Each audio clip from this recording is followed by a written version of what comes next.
Hello everybody, Mr. Von Grimmsy here once again, back with another tutorial for Yami RPG Editor. First things first, we'll open our tutorial project. Now you may or may not notice here that I've moved everything into its own folder from our last lesson on scenes and tiles, or tile sets. There we go, there's everything there, the tile sets and scene we made. Now I've left the tree actor and the animation out, and we'll see the reason for that very quickly here.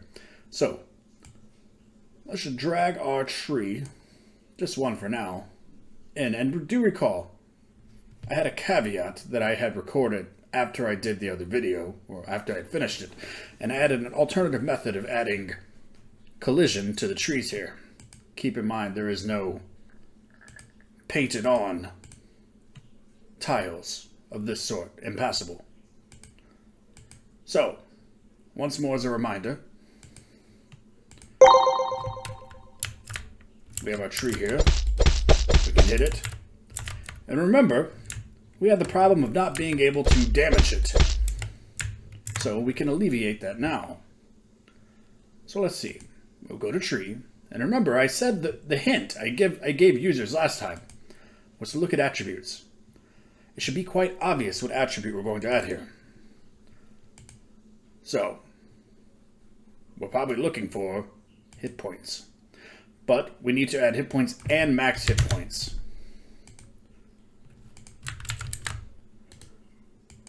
And we'll put this one to max hit points at 10.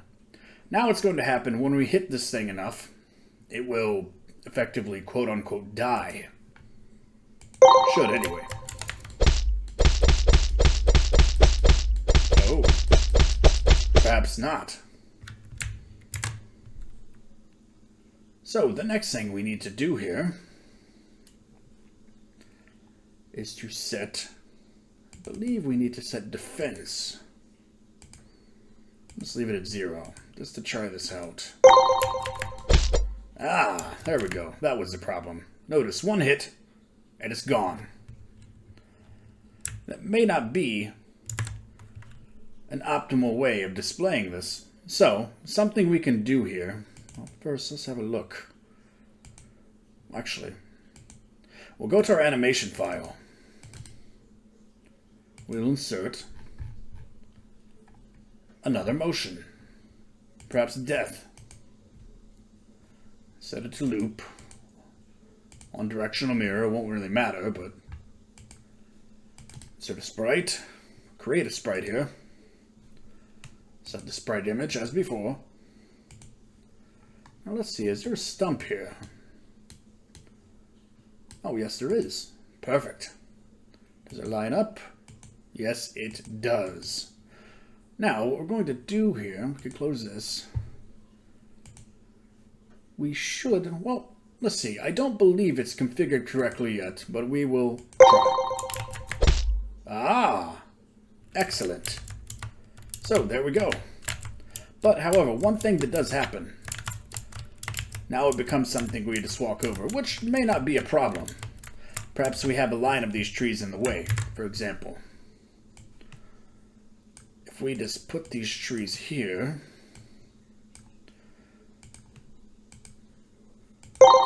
perhaps a player needs a special item to get through them. There you go. And now we can continue along this path. Excellent. So, that was finishing off what we had talked about in the last tutorial. Explaining how we can make these things destroyable. So, now, to continue on with the actual content of today's lesson, we're going to be talking about characters, or actually called actors within the engine, and animation files, both of which we tinkered with a bit already. So the first things first, we're going to create a new actor file. And we're going to name it New Actor. Perhaps. You can leave it as whatever you want, to be honest. Something else we'll do here. Now, instead of adding new assets, I'm just going to use the assets that already exist. Give me a moment here. I believe there's some of them in dungeon assets. Perhaps. There's a few more. I'm just trying to figure out where they put the faces for these guys. Oh, perhaps in portraits. That seems like a place to look. Okay, so now that we know where those are at, we're going to go back to our tutorial assets, new actor, set a portrait, look in actors, probably look in portraits first, and we'll set this interesting looking fellow. Now you might see it's placed wrong. It's just the upper left corner. However, if we go here,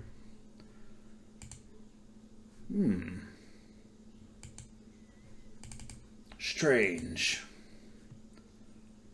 Perhaps it's 32 by 32. Ah, yes, I see. Notice the bounding box here is not actually selecting the portrait. It's only selecting the upper left corner. So, if we set it the way I just did, 32 to 32, it is selecting the whole face as it should. And there we go. Okay, so another thing to note, or you may have noticed with this, if we wanted to, we could have a whole collection of different faces here, different expressions, and we could have them change throughout the story. Perhaps when their hit points are lower, they could have a more pained expression, or you could have wounds on the portrait, or perhaps you could have different expressions for being surprised or happy or whatever else you wanted to add there. Just as an aside. Now, obviously, and we should know this in the last video, when we created our tree, we created an animation file immediately after. So we will do the same thing for Mr. New Actor. New Actor. Just try to keep everything lined up here. Okay, so now we are in the familiar animation window here. So the first thing we're going to do, right click and insert a motion. So as before, we're going to insert an idle motion. And one thing I'll point out here that I believe I did go over before is the enumeration window that we've opened here. This window can also be accessed from the main menu bar. Go to Window, Enumeration, or we can simply press F7. You see there are a list of shortcuts here. Didn't mention that before, but there they are. F7, Enumeration. Now notice we're not adding motions if we do it in this manner. We do need to insert from here by right-clicking. So we will select the idle motion, and we will click Loop and One Direction Mirror. We will right-click here. Getting ahead of myself. We will go to Animation Settings. I did set one here. As you see, this file has been edited, this video. So we're going to delete this guy because he didn't work out as well as I hoped he would due to not being a playable character technically. So we're going to select this wizard fellow. Now let's look. We can count 1, 2, 3, 4, 5, 6, 7, 8, 9. There are 9 frames, 9 horizontal frames, and it looked to be 1 vertical frame. So here we go. Right click, create a sprite. First, before I get ahead of myself, set the sprite here. There we go. Now, one thing I went over in the edited file before I changed it, and I'll go over again here. We see a little red cross here. You may have noticed this before. What this is the anchor point of the sprite itself. Typically, this is put near the feet. So let's go about doing that now. So doing it this way, we don't even have to move the sprite. By moving the anchor, the sprite is pulled up. So the reason we might want to put this around the feet, or we might want to put it anywhere else depending on the use we have in mind for it, is because certain settings will affect the anchor instead of the collision box of the actor. And we can set that up accordingly should we wish to. Okay, so we have the anchor set. We have a sprite set for the first sprite. We're going to select the keyframe. We're going to copy and paste. Now, one problem with doing it like this is that there's no data between the keyframes, and that is problematic. So we will do this again in a different way. Delete. Now we will select this, hold down Shift, and select right in front of the next keyframe. Sorry. Oh, jeez. No, that happened. Anyway, we'll select right there. Now we press F. Now what that does, if we right click, we can see what I just did. We inserted. And we filled all of this space with the contents of the last keyframe. So we will do that. We'll go here. We'll select the next frame. And repeat this motion.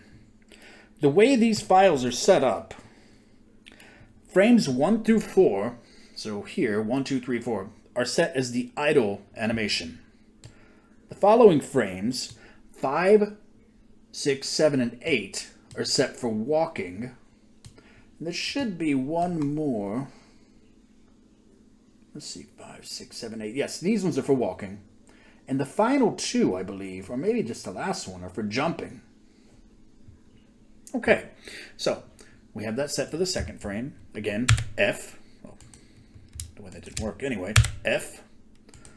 We go here, select the next one. So it should be lined up now. Well, you know what? I'm just going to finish it and then make sure they're all selected. One thing we may want to do,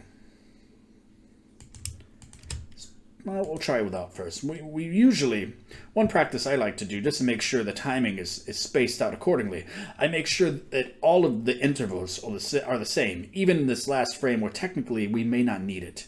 But we'll try it as is. So 1, press X to jump to the next keyframe. 2, press X. 3, press X again.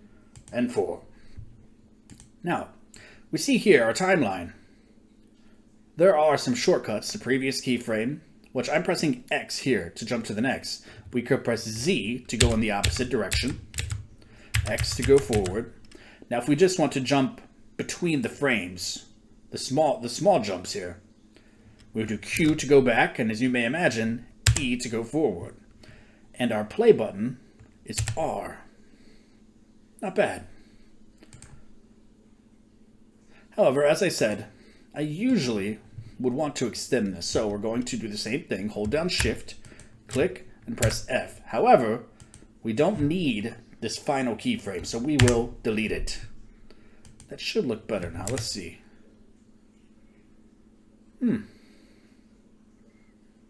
Perhaps it was better before. We may be able to shave off a little bit. Now, there's something else we can do here. We could just delete these. And we will in this case. But we can also do, there's another setting that's called delete and shift, which will actually, I believe I just did it right there. But otherwise, there are ways you can delete it without moving the keyframes that you've set. Delete and shift will move them to fill the empty space. Let's try this one more time. Not bad. Okay. I see the issue here. It was still sticking to the other keyframe for some reason. There we go. That's better. Okay. So, we've repositioned the sprite. We've set the actor. Excuse me. We've set the anchor. We've adjusted the keyframes. We've set the idle motion on this side here. Now, we're going to add another motion. We're going to insert move. However, there is a quicker way to do this. You may have guessed. We're going to control copy. Sorry, we're going to copy and paste. And then we're going to edit and select move. Now, the one thing that will change here, everything will be the same. We will set loop, we will have directional mirror, we have the sprite set up as it was. However, here we may want to actually extend the full distance. Well, let's get rid of this last frame and just copy. And, whoa, getting ahead of myself there. There we go. 1, 2, 3, 4. Now, so like I said before, we will have 5, jump to the next frame with X, 6, jump to the next frame with X, 7, jump to the next frame with X, 8. Now let's see how this looks. Jump to the front here and press play. Excellent. So this is how our character will look when he's moving. We can press play here. Idle doesn't do much. We can just press R to play these instead of having to go down there and click it. Bouncing a little bit here. Here he's bouncing a little bit more. Excellent. All right, so animation direction.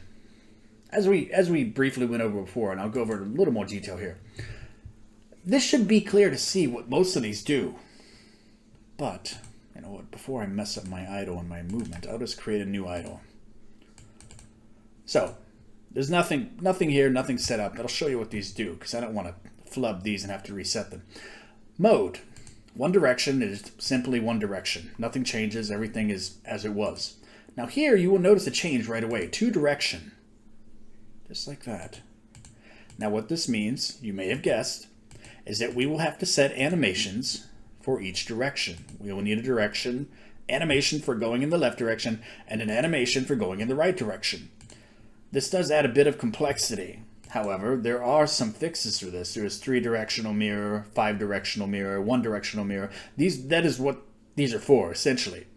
As I explained briefly before, we set him to 1-directional mirror, so when he turns this way, he's facing this way.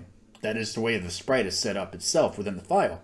However, if he turns to the left, he will automatically be mirrored in that direction, and as you may have guessed, these do the same thing.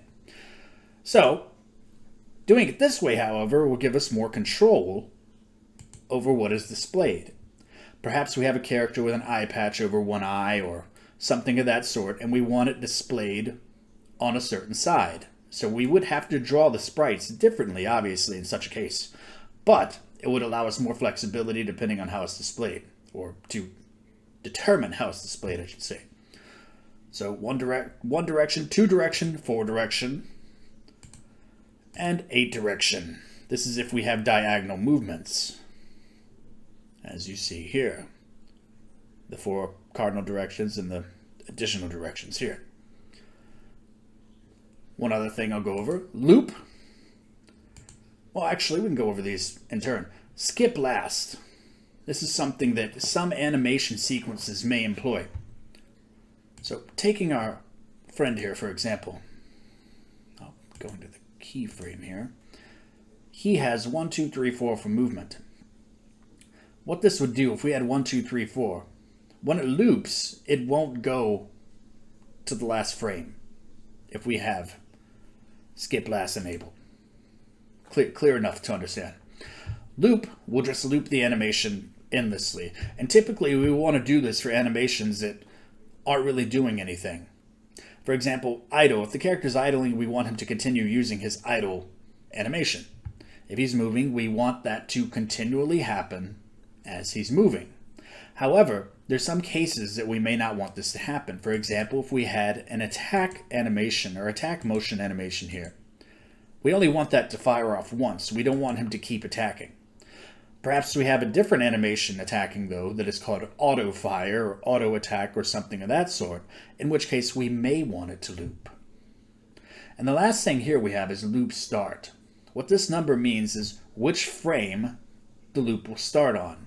So for example, if I said 5, it's going to make the animation a bit jerky, but I'm sure... Actually didn't make it too jerky at all. I assumed it would be like this. Strange. Anyhow. So, having explained those things, next we're going to go to... close this. And we want to see our new actor in motion. So, we'll go to Project Settings. As I explained in the first tutorial, or the introduction tutorial, go down here to Actor, Player Team, Player, that's okay. Player Actor, here's the one we want to change. We want to change it to New Actor. Same thing here, we want to change to New Actor. So this is determining who is the player and who is the first in the first party position, which both should be the same, obviously. Let's go to Test. Oh, and you'll notice there's nothing here. His member level 99. You might wonder why these things are like that. However, there's one glaring reason why. Animation, we need to set it to the new actor. These ones too, we typically may need to set because, see, I made this mistake in the last video. When we set a new animation here, these are both set to idle. And you may assume that means they are set. However, it's only setting the first motion in the animation list. It's only displaying the name there. It's not actually setting it. So, we go off and the motion is empty. So, we need to set the motion. Now, let's try that again. And we should see our wizard. So, works as it should. Excellent. Okay, next we may want to make him move a little bit faster. So we go here, we'll say 8. Now, you may wonder what exactly this number relates to. Movement speed, that should be clear, but what does this mean? TS. TS stands for tiles per second. So, let's try it out. Oh, that's much faster. Much, much faster. Excellent. Okay, so another thing here. You see that there's a lot of little tabs here in the actor menu, or the actor file, I should say. Sprites is one that is very interesting and very useful for this program. If we click here, go to sprites, notice there's nothing here, but what we're going to do, we're going to set new actor. And this is going to be the image for our new actor. You might be seeing what I'm already doing here. Dungeon assets. And I believe... Notice. I'm not a wizard anymore. We're back to our old friend the knight. So what we can do here by having this here is change the way the character looks. And as I briefly went over in the very first introduction video, this can be used to have one actor, one animation file, but changing the sprite here will have any number of actors you wanted. Now, the cool thing about this, or the interesting thing I should say, if we go to events, there is an event command that can change this sprite. Now, whether or not you know where I'm going with this, I will proceed and explain to you that this can be used to make a paper doll system. So, for example, we can have equipment. Well, this is a starting equipment, but for example, if we have equipment here, we can have equipment that changes this through an event command when it is equipped to create a paper doll system. So, in many games, like you see, the character's appearance will change depending on what they're wearing. That system can be added fairly easily within Yami's RPG editor. So it is something of note. However, it is not within the scope of this tutorial, so it will... I'm not sure. I believe one of the next few tutorials will have that information. But you may be able to figure it out yourself in the meantime. It's not terribly difficult.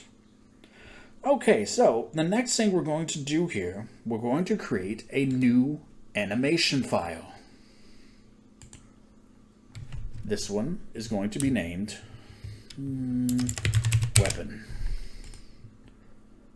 I'm going to click in here, insert, and we're going to create a new motion here in enumeration. Now, keep in mind, I don't have to go to the window enumeration or the F7 file that's open here. This is the same thing, essentially.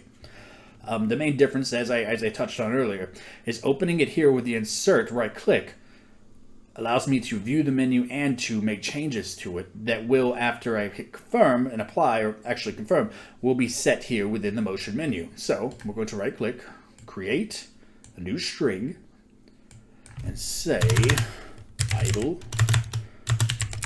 weapon. Perhaps a shorthand of idle wep. Okay, now we have idle weapon. Again, we want it to be set to loop. We want one directional mirror, as I explained before. We're going to right click, create a sprite. Actually, we need to set a sprite first, perhaps. Go to sprites, double click here. Now we're going to go into dungeon weapons and perhaps we'll do a bow. Why not? It should be 1 and 1, and we'll say weapon bow. Why not? Okay, right click. Sorry, not right click. It's already selected there. And here we have our bow.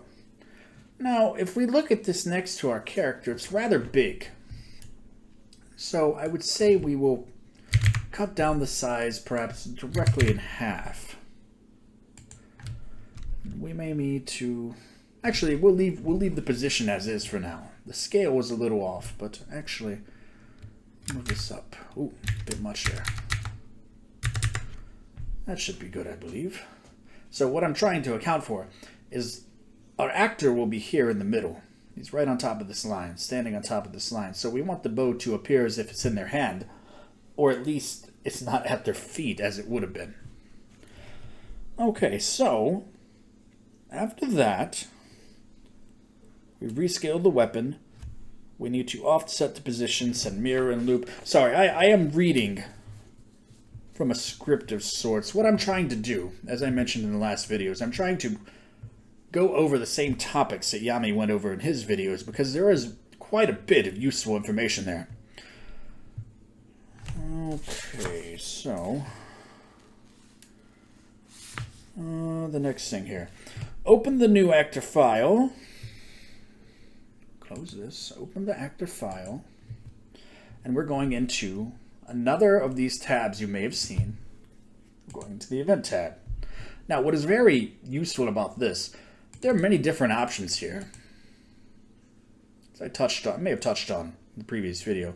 But these will run, this here in the lower corner here, these are the run conditions for the event.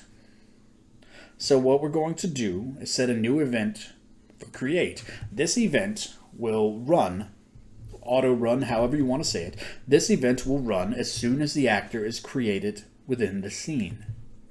So we're going to create, event to create. Now we're going to insert an event command. We have two ways of doing this. We can right click and hit insert.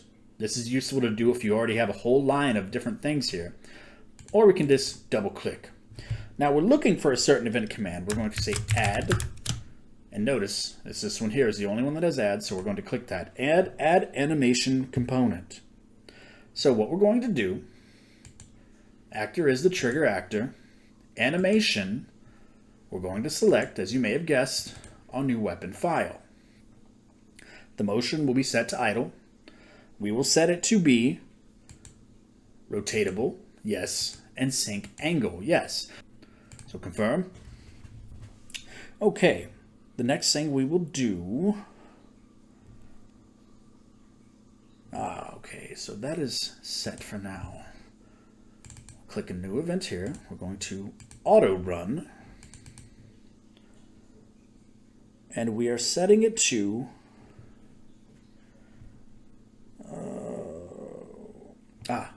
this one, we're doing something similar that we just did, but this, we're looking for set, an A, and set animation component. Now we are going to set this up the same as we did, select weapon, motion. Now here is where we have a little bit of a difference, and you notice some of the options here are different. So what we're going to do, set angle, type of angle, I believe should be absolute angle. I believe that should be set up. Oh, no, my mistake. So, operation set angle towards position. And the position will be Position, specified position, absolute coordinates. Now, this we will not bother with now because we are going to adjust it later, the X and Y. So that's all set up. Okay, now the next thing we will do is we are going to use this event to find the X and Y coordinates of the mouse within the scene. So to do that, again, double click, set number, and we're going to create a local variable named X. This expression will be to set or assign, and it should be other and mouse screen X. So there we go. Now we're going to repeat the same steps. Actually, we're going to copy and paste. Change this to Y. Change this to Y. Okay. Oh, one mistake. One mistake, and this will change the way this whole thing functions here. We want mouse scene X and mouse scene Y. Otherwise, we would be all over the place, and we do not want that. Okay, so set animation component. You may have guessed we're going to plug these two numbers into our set animation component. Now, you might wonder how I do that, because it's set to tiles. If you look here, and you will see this in many event commands if you go poking around, we're going to click this and change it to variable. We don't want to use a key. We want to use a variable. So, we don't want to set it to key, I should say. We'll set it to X, and set this one to Y. There we go. Excellent. Okay, so we've set the X and Y variables. Now, this will only run once, and the event will be finished. So to alleviate that error, we will go to create a loop command. We'll leave it to meet all, and just confirm. Unconditional. We need no conditions. So we will take all of this, select it, cut, and paste. One more thing we need to do here, so it doesn't loop incessantly, is to insert a wait, and it can be set to 1 millisecond. Now, 1 millisecond, I'm sorry, I should say, there are 16 milliseconds within one frame, so waiting for 1 millisecond is the equivalent of waiting for 16 milliseconds. Now, let's see. Apply that. Okay, now that we've set everything up, we're going to see how everything works together in a test run. Ah, well, everything displays as it should. We can see here that the bow follows where the mouse is, however the character does not. And one other problem, it's plain to see, the bow is tiny. So we will go back and set that before we do anything else. So let's go to the weapon, click on it. We're going to set the scaling back to 1. Let's test that out again. Great. Now the bow is the right size. Perhaps we will offset it a bit. So we can close this. Let us see here. Should be an auto run. Oh, no, it was not. It was in the create event. Offset. Let's see, perhaps by about 4. See how this looks. Ah, much better. Okay, now to make the character face wherever the mouse is along with the weapon. So the first thing we'll do is go into auto run, and we are going to get rid of this. I'll just cut it for now because I want to use it somewhere else. And we're going to look for set angle. We're going to leave a few of these options the same. We're going to keep actor as trigger actor. Angle will be set to towards position. The position will be absolute coordinates. I believe it's absolute coordinates. Towards position, and it should be absolute coordinates. We'll test this out. Yes, this looks right. Same thing. We'll set the key to X, and for this one, we'll set to Y, the variables that we set it beforehand. Confirm. We don't need to worry about easing, duration, and we do not want it to wait. So, let's try this out. Actually, may need to move this up here now. Test play one more time. Now, as we see, the character and the weapon will both follow the mouse now. This is due to the animation being synced. If we did not enable this option, we would have to do extra work to have this effect. Mr. Von Grimmsy here one more time, alleviating an oversight I had noticed. So, when we click play to test play our game, we should notice here that this never changed. I just noticed this after the fact. Member, level, and there is no hit point bar here. So this should be very easy to see. Because there are no attributes here, there is nothing for the UI element there to reference. So name, let's say how about potato, because who doesn't like potatoes? And then level 1. And then we'll set the other two. 5. And 5. Now we'll see that the UI element displays properly. Potato, the level 1 character with 5 hit points. And a spinny bow. Well, that's it. On with the rest of the video, which is actually the ending of it. Okay, so that having all been done, I believe that will conclude this lesson.